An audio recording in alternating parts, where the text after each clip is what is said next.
మొత్తం నైజాం నవాబు మన ఆంధ్రప్రదేశ్ రాష్ట్రానికి అప్పచెప్పాడు. మొత్తం ఫారెస్ట్ కవర్లో భయంకరంగా అన్యాక్రాంతమైపోయింది. ఫారెస్ట్ ల్యాండ్స్ కూడా ప్రభుత్వం ప్రైవేట్ పెట్టుబడిదారులకు దారుదత్తం చేశారు. అదొకటి. వక్ఫ్ భూములను కూడా బ్యూటిఫుల్ అంటే నేషనల్ ఫారెస్ట్ కింద ట్రీట్ చేసేటువంటి ఏరియాస్ డిస్ట్రిక్ట్స్ కూడా మనం ప్రైవేట్ దారుదత్తం చేసి షెడ్స్లో దొరికిన వీటితో ప్రైవేట్ ఫారెస్ట్ చేసినాము. దాంతో పర్యావరణం నష్టపోయింది. హైదరాబాద్లో 2400 పైసలకు చెరువులు కుంటలు ఉండేది. ఇప్పుడు 505 చెరువులు కుంటలు మిగిలిపోయాయి. ముఖ్యమైన చెరువులు 169. మేము 10 ఏళ్ళు కొట్లాడితే 169 లేఖలను నోటిఫై చేసిన ప్రభుత్వం పరిరక్షించడానికి.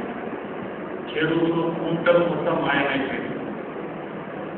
నైజాం నవాబ్ వేసిన drainage system, underground drainage system, Nizam Nawab వేసిన water line system, technique water వచ్చేది, గ్రావిటీతో వచ్చేది, పవర్ విద్యుత్ వాడే వాళ్ళకి కాదు.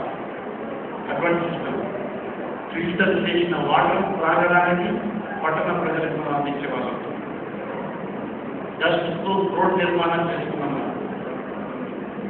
అటువంటి హైదరాబాద్ స్టాప్ వాటర్ వర్షం పడితే కూడా అండర్ గ్రౌండ్ పైప్ ద్వారా వెళ్ళి పూర్తిగా వెళ్ళేటువంటి సిస్టమ్ ఈ విశ్వేశ్వర డ్రైనేజ్ ఇచ్చిన తర్వాత మన ఇంజనీర్లు ప్రవర్తించి కన్స్ట్రక్షన్ చేసుకుని ప్రపంచంలోని బ్యూటిఫుల్ సిటీస్ 10 సిటీస్లో హైదరాబాద్ సిటీ కింద ఆంధ్రప్రదేశ్ పీరియడ్లో వెలిగింది.